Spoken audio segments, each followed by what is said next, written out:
Quando observamos um pedreiro trabalhando, ou um pintor de paredes correndo o rolo para cima e para baixo, parece que estamos diante de atividades simples e fáceis. Mas, na verdade, essas atividades são mais complexas e trabalhosas do que imaginamos.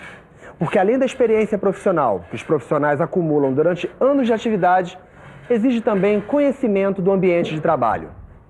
Esta simplicidade aparente esconde grande número de riscos. A indústria da construção é muito dinâmica. Nos canteiros de obra, várias atividades são realizadas ao mesmo tempo, com os mais diversos equipamentos e máquinas funcionando simultaneamente. Muitas vezes, a proteção coletiva não existe ou não está de acordo com as especificações. E os equipamentos de proteção individual não são usados corretamente. Os próprios trabalhadores, entretidos com seus afazeres, não percebem as situações de risco em que se encontram. Por isso ocorrem muitos acidentes de trabalho na indústria da construção, causando até mesmo a morte de trabalhadores. A construção civil é uma dessas atividades econômicas onde a prevenção do acidente de trabalho é um desafio cotidiano, permanente, por uma razão muito simples. É porque na construção civil tudo é sempre provisório.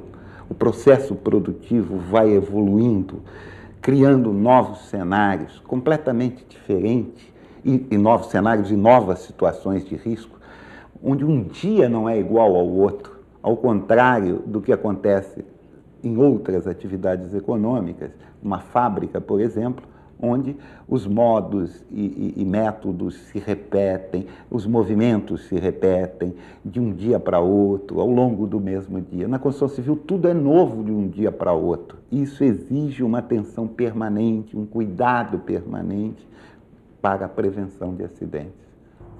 A principal causa de acidentes com vítimas fatais na indústria da construção são as quedas de altura. O que faz com que o trabalhador caia de um andar tão alto durante a construção de um prédio? No dia 20 de maio de 81, a 15 para as 5, nós desmanchamos um fachadeiro para lixo. Mas eu estava amarrado, mas só que era distante, era da esquina, uns 8 metros na fachada do prédio, só que não tinha saída.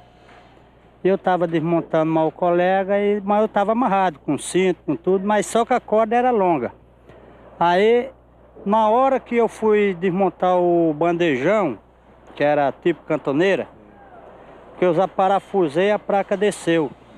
Desceu, desci atrás. Era no 6º andar, fiquei no 3º andar. Se eu não estou amarrado, eu não estava contando a história aqui hoje. Mas chegou a machucar? Não machuquei, só pelei o braço. Não machuquei porque estava amarrado com um cinto na perna, aquele cinto de proteção. Em primeiro lugar, as quedas ocorrem pela falta de sistema de proteção coletiva, ou pelo fato desses não serem adequados como manda a norma. Muitas vezes, há necessidade de que a proteção coletiva seja complementada por equipamentos de proteção individual. É o caso dos andaimes suspensos, onde é imprescindível o uso de cinto de segurança preso a um trava-quedas. Acidentes com quedas também ocorrem quando o trabalhador é obrigado a operar sobre um andaime ou uma plataforma improvisada, construída com material inadequado e sem projeto técnico. Às vezes, o que falta é a manutenção de equipamentos.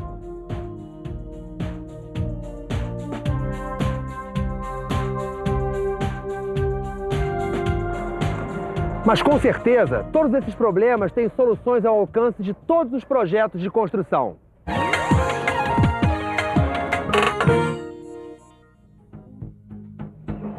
Para que a proteção contra quedas de altura seja eficiente, devem ser observados os seguintes pontos. Os andaimes suspensos devem possuir guarda-corpo e rodapé. A edificação deverá dispor de sistema de fixação dos andaimes suspensos projetados por um profissional habilitado. Os sistemas de sustentação e movimentação dos andaimes suspensos devem sofrer inspeções periódicas. O trabalho em andaime suspenso deve ser realizado por trabalhadores qualificados. As periferias das lajes devem ser protegidas por guarda-corpo e rodapé. As aberturas nos pisos das lajes devem ser protegidas. As rampas de acesso à torre de elevadores da obra devem possuir guarda-corpo e rodapé. E todas as proteções devem ser implementadas observando-se as recomendações contidas na norma regulamentadora 18. Na construção civil, as proteções coletivas são absolutamente fundamentais e prioritárias, sem diminuir a importância dos equipamentos de proteção individual, dos EPIs, mas eles protegem contra o acidente que já ocorreu, contra as consequências do acidente. E as proteções coletivas previnem para que não aconteça o acidente. Elas são mais fundamentais. Muitas vezes a gente observa uma autoridade visitando uma obra, às vezes nada tem para cair, a não ser chuva. E está lá todo mundo de capacete, quase que uma sacralização do capacete como símbolo de que há prevenção contra acidentes de trabalho. Isso às vezes soa até ridículo. E pode funcionar no sentido oposto, indesejável, de muita gente achar que se tem EPI, se tem capacete, está resolvido o problema, lava-se as mãos, quando os grandes problemas na construção civil, principalmente nas obras verticais, são problemas que só se resolvem com proteções coletivas, com bandejões, com fechamento de vãos de elevadores, de vãos de escada, com peitoris, guarda-corpo, enfim, os andaimes suspensos, com cuidados na dimensão da plataforma, no bom funcionamento das máquinas e com também o equipamento de proteção individual para o caso de falharem as proteções coletivas ou acontecer algum ato inseguro, algo anormal que provoque um acidente. Aí sim o cinto vai proteger, o capacete vai proteger do acidente que ocorreu. Então, essa questão se centra rigorosamente, no meu ponto de vista, nas proteções coletivas. Tem várias medidas de proteções coletivas que você é obrigado a fazer dentro do canteiro de obra. Eu poderia citar alguns que poderiam ser as proteções de periferia. Normalmente, quando você tem uma periferia aberta, você tem que ter uma proteção que a gente chama de guarda-corpo, né? São proteções de rampas, proteções de aberturas de piso, né? Isso tudo são proteções coletivas que você é obrigado a colocar dentro de um canteiro de obra para evitar acidentes com quedas e etc., né? Os sistemas de proteção coletiva contra quedas de altura costumam ser negligenciados ou improvisados? Muitas vezes eles são improvisados e nessa hora eles acabam sendo negligenciados também, né? Porque muitas vezes você teria que colocar uma proteção de uma determinada forma, você tem que colocar 3 sarrafos, aí o cara coloca um sarrafo só. Ou então você deveria colocar uma madeira resistente, você usa uma corda, às vezes até muitas vezes velha, sem resistência suficiente. Isso aí você, na verdade, está negligenciando uma proteção. Então, quer dizer, você pode estar criando realmente uma armadilha. Você está fazendo uma proteção, mas, na verdade, você está criando uma armadilha que poderá causar um acidente futuramente. E quais são as implicações legais nesses casos?